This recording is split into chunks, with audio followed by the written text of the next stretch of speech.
नमस्कार मित्रमैत्रिणींनो, मी गायत्री आपल्या सर्वांचे स्वागत करते कथामंजिरी बाय गायत्रीमध्ये. एका घरात सगळं अगदी व्यवस्थित चाललेलं असतं. सकाळी सूर्य उगवतो आणि त्याच्यासोबत सुरू होत आहे एक नवी धावपळ.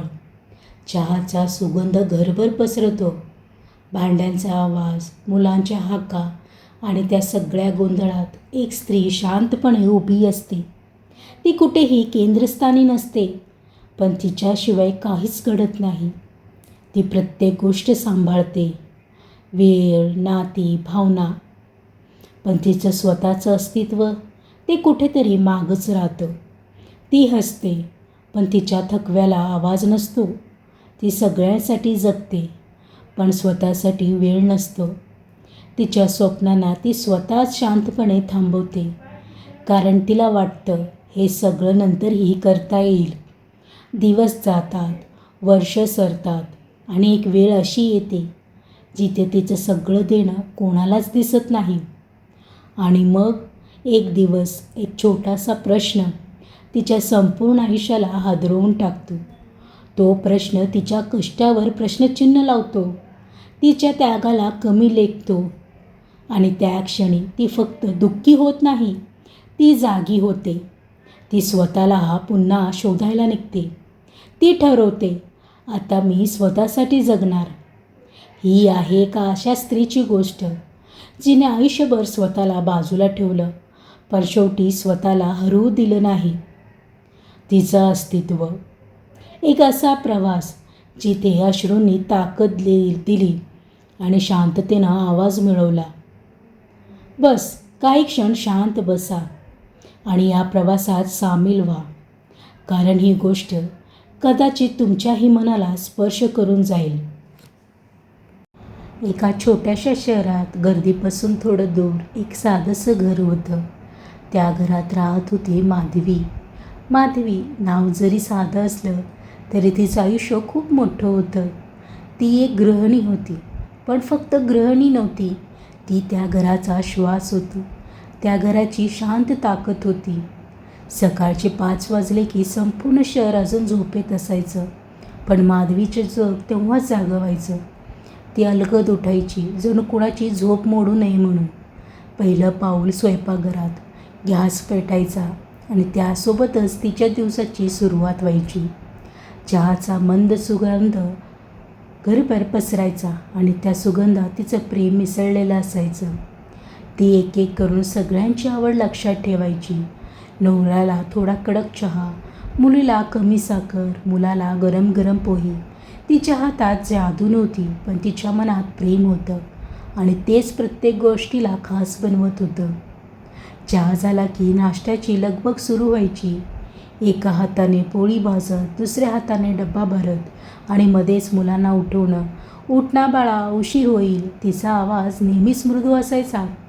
कधीही राग नाही, कधीही तक्रार नाही. मुलं शाळेला तयार व्हायची, नवरा ऑफिससाठी निघायचा. सगळ्यांना हसत हसत निरोप देताना ती स्वतःला विसरून जायची. दरवाजा बंद झाला की घरात एकदम शांतता पसरायची, पण त्या शांततेतही तिची कामं थांबत नव्हती. घर आवरणं, कपडे धुणं, भांडी घासणं सगळं एकटीनं करायचं. कधी कधी ती खिडकीतून बाहेर पाहायची, रस्त्यावर चालणाऱ्या लोकांकडे, धावत असलेल्या जगाकडे.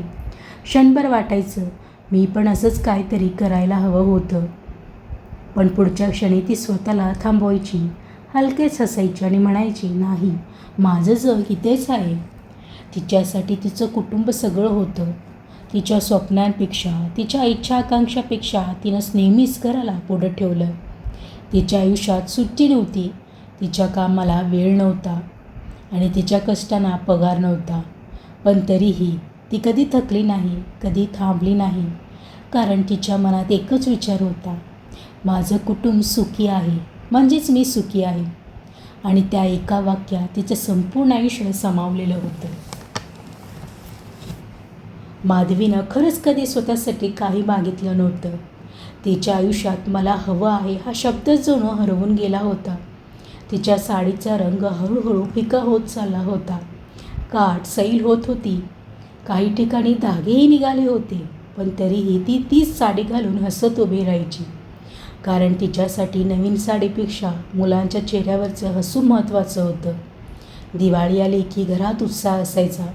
मुलांसाठी नवीन कपडे, नवऱ्यांसाठी शर्ट, घर सजवणं, फराळ बनवणं, सगळं अगदी मनापासून. पण तिच्यासाठी ती नेहमीच म्हणायची, माझ्याकडे अजून चांगल्या साड्या आहेत. आणि विषय तेथेच संपायचा. कोणालाच जाणवलं नाही की ती स्वतःसाठी काहीच घेत नाही आहे.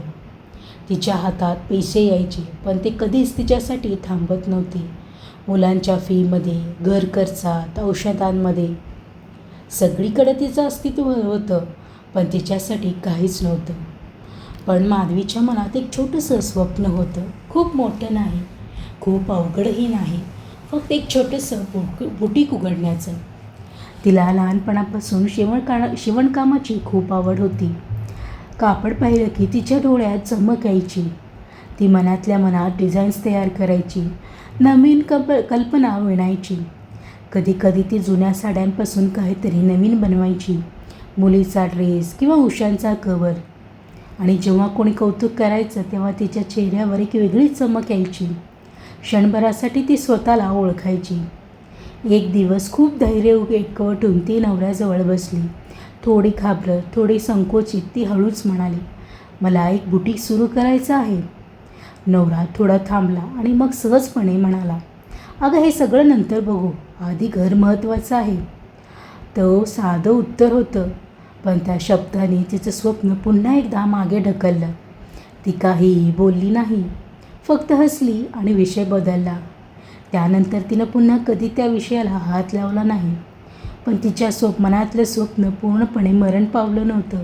ते तिथंच होतं, शांत, दडलेलं, जसं ती स्वतः होती. कधीकधी रात्री सगळे झोपल्यावर ती एकटीच बसायची. हातात सुई धागा आणि मनात विचार, जर मी हे केलं असतं तर. मग ती स्वतःलाच थांबवायची. कारण तिला शिकवलं गेलं होतं, एक स्त्री आधी कुटुंबासाठी जगते, नंतर स्वतःसाठी. आणि त्यानंतरचा दिवस कधीच येत नाही. तिचं आयुष्य असंच चालू होतं. तिचे कष्ट, तिचं त्याग हे सगळं कोणाला दिसतच नव्हतं, कारण ती कधी दाखवतच नव्हती. जे काही दिसत नाही त्याची किंमतही कुणाला कळत नाही. पण प्रत्येक शांततेच्या मागे एक आवाज दडलेला असतो आणि माधवीच्या आयुष्यातही तो आवाज आता हळूहळू जागा होणार होता. हळूहळू वेळ पुढे सरकत गेला. माधवीची मुलं मोठी झाली. लहानपणी जी तिच्या खुशीत झोपायची तीच मुलं आता स्वतःच्या जगात हरवली होती. त्यांच्या आयुष्यात आता मोबाईल होता, मित्र होती, स्वप्न होती, करिअर होतं आणि त्या सगळ्यात माधवी कुठेतरी मागे पडली होती. पूर्वी आई हे कर ना, आई माझ्यासोबत बस ना असं म्हणणारी मुलं आता म्हणायची, आई प्लीज डिस्टर्ब करू नकोस.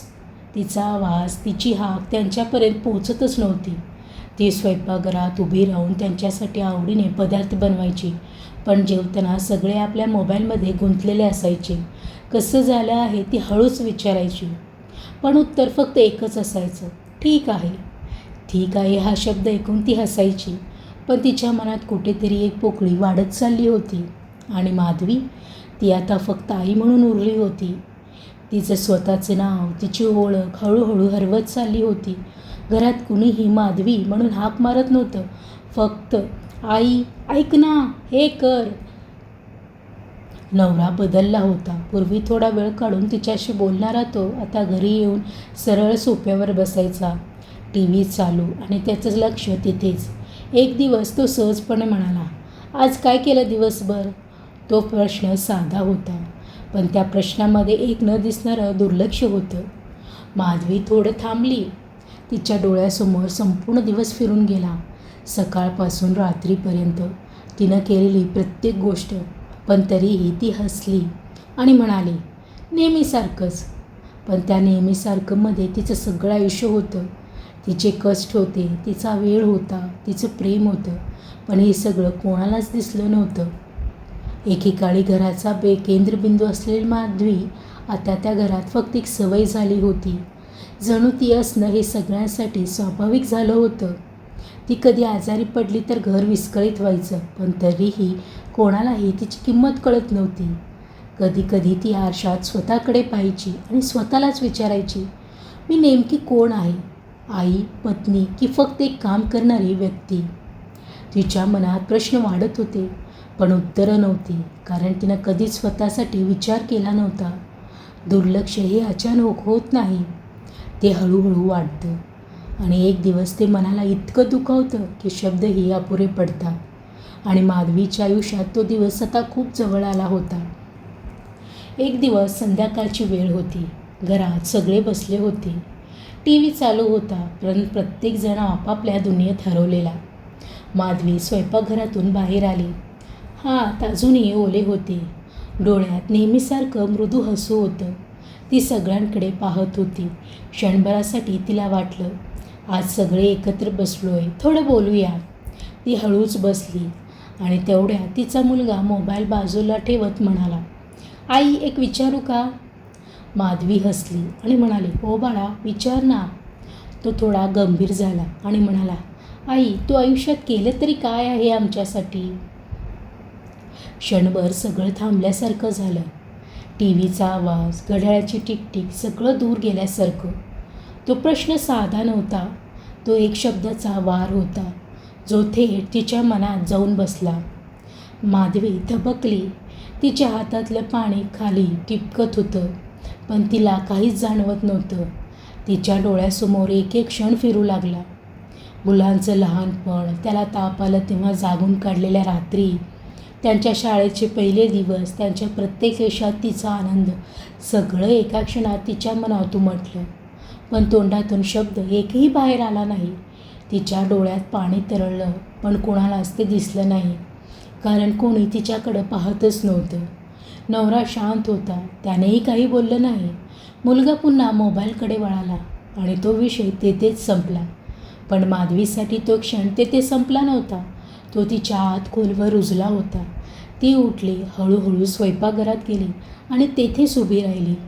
गॅस चालू होता, भाजी शिजत होती, पण मनात एक वादळ उसळत होतं. मी काय केलं नाही, हा प्रश्न ती स्वतःलाच विचारत होती. मी स्वतःला विसरून तुमच्यासाठी जगले, हे काहीच नाही का? त्या रात्री सगळे झोपले. घर पुन्हा शांत झालं, पण माधवी ती पहिल्यांदा शांत नव्हती. ती खिडकीजवळ बसली होती. बाहेर काळोख होता आणि तिच्या मनातही. तिच्या डोळ्यातून अश्रू वाहत होते, निशब्द, कोणालाही न कळता. ती स्वतःलाच विचारत होती, मी इतकी चुकीची होते का? मी फक्त आई आहे की माझं काही अस्तित्व आहे? त्या रात्री माधवी झोपली नाही. ती विचार करत राहिली, तिच्या आयुष्याचा प्रत्येक क्षण, तिच्या प्रत्येक त्यागाचा हिशोब. आणि त्या सगळ्या विचारांमध्ये काहीतरी तुटलं पूर्णपणे. तीच ती स्त्री जी नेहमी शांत राहायची, जी कधी आवाज चढवत नव्हती, तीच माधवी त्या रात्री आतून कोसळली होती. कधी कधी एकच वाक्य, एकच प्रश्न आपल्या संपूर्ण आयुष्यावर प्रश्नचिन्ह उभं करतं. आणि माधवीसाठी तो क्षण तिच्या आयुष्यातला टर्निंग पॉईंट ठरणार होता. त्या रात्री माधवी खिडकीजवळ बसून होती. डोळ्यात अजूनही अश्रू होते, पण त्या अश्रूमध्ये आता फक्त दुःख नव्हतं, काहीतरी वेगळं होतं. एक प्रश्न, एक अस्वस्थता आणि कुठेतरी एक ठिणगी. ती हळूहळू उठली आणि आरशासमोर जाऊन उभी राहिली. आरशात तिला स्वतःचं प्रतिबिंब दिसलं, पण त्या चेहऱ्यावर थकवा होता, वर्षानुवर्षाचा त्याग होता आणि एक हरवलेली ओळख होती. ती स्वतःकडे पाहत राहिली आणि स्वतःलाच विचारलं, मी खरंच काही केलं नाही का? क्षणभर शांतता आणि मग तिच्या डोळ्यासमोर एक एक क्षण उभा राहू लागला. सकाळपासून रात्रीपर्यंतचे कष्ट, मुलासाठी केलेला त्याग, स्वतःच्या स्वप्नांना दिलेली तिलांजली. तिला उत्तर मिळालं, मी खूप काही केलं आहे, पण ते कुणालाच दिसलं नाही. त्या क्षणी तिच्या आत काहीतरी तुटलं नाही, उलट काहीतरी जागं झालं. एक नवी माधवी, जी फक्त आई नव्हती, जी फक्त पत्नी नव्हती, तर एक व्यक्ती होती. तिच्या डोळ्यात अश्रू नव्हते, तिथे एक निर्धार होता. ती स्वतःलाच ठामपणे म्हणाली, आता पुरे, आता मी स्वतःसाठी जगणार. तो निर्णय छोटा नव्हता, तो तिच्या आयुष्याला बदलणार होता. दुसऱ्या दिवशी सकाळ पुन्हा झाली, पण आजची माधवी कालची नव्हती. ती उठली, नेहमीसारखं काम केलं, पण आज तिच्या मनात एक वेगळीच ऊर्जा होती. सगळे घराबाहेर पडले आणि पहिल्यांदाच माधवीनं सुद्धा स्वतःसाठी पाऊल टाकलं. ती घराबाहेर पडली. सूर्यप्रकाश तिच्या चेहऱ्यावर पडत होता आणि तिला जाणवत होतं, मी जिवंत आहे. ती एका छोट्याशा कापडाच्या दुकानात गेली. रंगीत कापडं पाहताना तिच्या डोळ्यात पुन्हा तीच जुनी चमक आली. ती हळूच कापडाला हात लावते आणि स्वतःशीच म्हणते, हे माझं जग आहे. त्या दिवशी तिनं एक निर्णय घेतला, ते म्हणजे बुटीक सुरू करण्याचा. घरी परतल्यानंतर तिनं पुन्हा सुई धागा हातात घेतला. पण आज ते फक्त छंद नव्हतं, तो तिचा पहिला पाऊल होता. सुरुवात छोटी होती. एक कोपरा, एक मशीन आणि खूप मोठं स्वप्न. तिनं कुणालाही सांगितलं नाही, कारण यावेळी ती सिद्ध करायला निघाली नव्हती, ती स्वतःला शोधायला निघाली होती. कधीकधी आपल्याला बदलायला कुणाच्या शब्दाची गरज असते आणि त्या एका वाक्यानंच माधवीचं आयुष्य बदललं होतं. ती आता थांबणार नव्हती, कारण तिनं स्वतःला पुन्हा सापडलं होतं. 50 वर्षाची माधवी ज्या वयात लोक थांबायला लागतात, त्या वयात ती सुरुवात करत होती. पहिल्या दिवशी तिच्या छोट्याशा कोपऱ्यात एक शिवण मशीन, थोडं कापड आणि तिचं मोठं स्वप्न इतकंच होतं. पण बाहेरचं जग हे मात्र तिच्यावर हसत होतं. या वयात व्यवसाय, आता काय होणार आहे? घरात बसायचं सोडून काय वेड लागलाय? अशा कितीतरी टोमणं ती ऐकत होती. पण यावेळी माधवी गप्प बसली नाही. तिनं ठरवलेलं होतं, मी आता थांबणार नाही. सुरुवातीचे दिवस खूप कठीण होते. संपूर्ण दिवस वाट पाहणं, कोणी ग्राहक येईल का, दरवाजाकडे नजर ठेवणं आणि पुन्हा निराश होणं. पहिल्या आठवड्यात फक्त 2 ग्राहक आले. त्याने साधं काम दिलं, पण माधवीनं ते इतक्या मनापासून केलं, जणू तेच तिचं आयुष्य होतं. ती प्रत्येक शिवणीत तिचं प्रेम घालत होती, प्रत्येक डिझाईन्समध्ये तिचं स्वप्न विणत होती. त्या 2 ग्राहकांनी पुन्हा येणं सुरू केलं आणि त्यांनी इतरांना सांगितलं. हळूहळू 2चे 5 झाले, 5चे झाले 10 आणि मग लोक म्हणू लागले, त्या माधवीकडे काम दे, तिचं काम वेगळं असतं. तिच्या डिझाईन्समध्ये काहीतरी खास होतं. ते फक्त कपडे नव्हते, ते तिचं आयुष्य होतं. तिचे कष्ट, तिचं दुःख, तिचं प्रेम, सगळं त्या कापडात जिवंत होतं. ती दिवसरात्र काम करत होती. हात दुखायचे, डोळे थकायचे, पण मन कधीच थकत नव्हतं, कारण आता ती कुणासाठी नाही तर स्वतःसाठी काम करत होती. पहिल्यांदा तिने स्वतःच्या कमाईतून एक नवीन साडी घेतली. ती साडी घालताना तिच्या डोळ्यात आनंदाचे अश्रू होते. तिनं आरशात स्वतःकडे पाहिलं आणि हसली, कारण खूप वर्षानंतर तिला स्वतःचा अभिमान वाटत होता. हळूहळू तिचं छोटंसं काम एक ओळख बनलं. लोक तिच्या बुटीकचं नाव घेऊ लागले. ऑर्डर्स वाढू लागल्या. तिनं एक मदतनीस ठेवली, मग 2. आता तिचा तो छोटासा कोपरा एक छोटंसं दुकान बनलं होतं. आणि एक दिवस तिच्या दुकानाबाहेर एक बोर्ड लागला, माधवी बुटीक. त्या नावाकडे पाहताना तिचे डोळे भरून आले, कारण खूप वर्षानंतर तिचं नाव, तिची ओळख पुन्हा जिवंत झाली होती. लोक अजूनही बोलत होते, पण आता त्यांच्या आवाजात टोमणं नव्हतं, तर आदर होता. 50व्या वर्षी माधवीनं फक्त व्यवसाय सुरू केला नव्हता, तिनं स्वतःला पुन्हा जन्म दिला होता. ती आता कोणाची फक्त आई नव्हती, ती होती एक स्वप्न पूर्ण करणारी स्त्री, एक स्वतःची ओळख निर्माण करणारी व्यक्ती. आणि तिची ही भरारी आता सगळ्यांना दिसायला लागली होती. एक दिवस माधवीच्या आयुष्यात एक खास सकाळ उगवली. तिला एका मोठ्या प्रदर्शनात आमंत्रण आलं होतं. शहरातील यशस्वी महिला उद्योजिका म्हणून ती त्या ठिकाणी पोचली. भव्य हॉल, चमचमणारे दिवे आणि लोकांची गर्दी. प्रत्येकाच्या नजरा त्या स्टेजकडे लागलेल्या. आणि त्या स्टेजवर माधवी उभी होती, साध्या साडीमध्ये, पण आत्मविश्वासाने उजळलेली. तिचं नाव जाहीर झालं, माधवी बुटीकच्या संस्थापिका. टाळ्यांचा कडकडाट झाला. त्या टाळ्यांचा आवाज तिचा संपूर्ण प्रवास दडलेला होता. सुई धाग्यापासून सुरू झालेला प्रवास, अश्रूंमधून उभा राहिलेला आत्मविश्वास. ती स्टेजवर उभी राहून लोकांकडे पाहत होती, पण अचानक तिची नजर एका ठिकाणी थांबली. तिथे पहिल्या रांगेत तिचं कुटुंब बसलं होतं. नवरा, मुलगा, मुलगी. त्यांच्या डोळ्यात आज काहीतरी वेगळं होतं. तोच चेहरा, तीच माणसं, पण भाव बदललेले होते. तिथे आता दुर्लक्ष नव्हतं, तिथे होता अभिमान, आदर. पण त्या अभिमानामागे एक वेदना होती, एक शांत पश्चाताप. त्यांना आठवत होतं तेच दिवस जेव्हा त्याने तिच्या स्वप्नांकडे दुर्लक्ष केलं होतं, जेव्हा त्याने तिला विचारलं होतं, तू आयुष्यात केलं तरी काय आहे? आणि आज त्या स्त्रीसाठी लोक टाळ्या वाजवत होत्या. माधवीने त्यांच्याकडं पाहिलं. क्षणभरासाठी तिच्या डोळ्यात भावना दाटून आल्या, पण यावेळी त्या अश्रूंमध्ये दुःख नव्हतं. ते होतं स्वतःला सिद्ध केल्याचा अभिमान, स्वतःला सापडल्याचा समाधान. तिनं माईक हातात घेतला. हॉल पूर्ण शांत झाला. ती काही क्षण काहीच बोलली नाही, फक्त श्वास घेत होती, जणू ती तिचा संपूर्ण प्रवास त्या एका क्षणात जगत होती. आणि मग ती हलकेच हसली, कारण आज ती फक्त कुणाची आई नव्हती, ती फक्त कुणाची पत्नी नव्हती, ती स्वतःची ओळख बनलेली माधवी होती. कधी कधी यश म्हणजे फक्त पैसे किंवा नाव नसतं. यश म्हणजे स्वतःला पुन्हा शोधणं आणि जगाला आपली ओळख दाखवणं असतं. आणि आज माधवीने ते दोन्ही साध्य केलं होतं. कार्यक्रम संपला. टाळ्यांचा आवाज हळूहळू कमी झाला. लोक तिच्याकडे येऊन अभिनंदन करत होते. खूप छान काम केलं, तुमची स्टोरी प्रेरणादायी आहे. माधवी फक्त हसत होती, नम्रपणे सगळ्यांचा आभार मानत होती. पण तिचं लक्ष एका गोष्टीकडे होतं, ते म्हणजे तिच्या कुटुंबाकडे.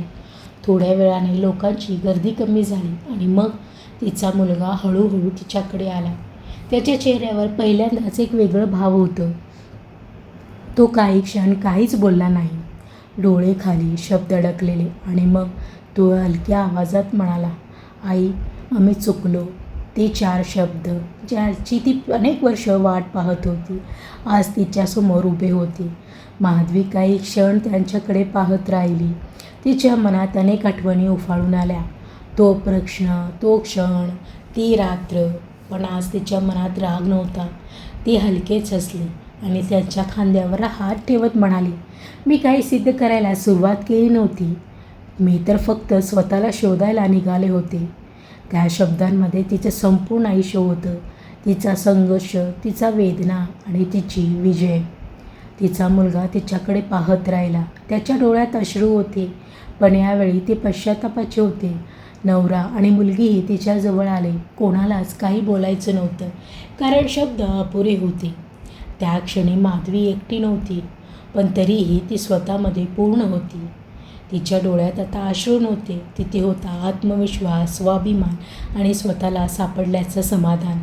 ती हळूच स्टेजकडे वळली, त्या रिकाम्या स्टेजकडे, जिथं काही वेळापूर्वी तिचं नाव गाजत होतं. आणि मनात हळूच म्हणाले, ही तर फक्त सुरुवात आहे. कधीकधी आपल्याला जगाला सिद्ध करायची गरज नसते, फक्त स्वतःला ओळखायचं असतं आणि स्वतःची किंमत जाणून घ्यायची असते. आणि एकदा का ते जमलं तर जग आपोआप आपली किंमत ओळखायला लागतं. माधवीची गोष्ट इथे संपत नाही, तर ती इथेच सुरू होते. प्रत्येक गोष्ट शेवटी संपते, पण काही प्रवासाला शेवट नाही, तर सुरुवातीला उभे राहतात. माधवीची गोष्ट ही तशीच आहे.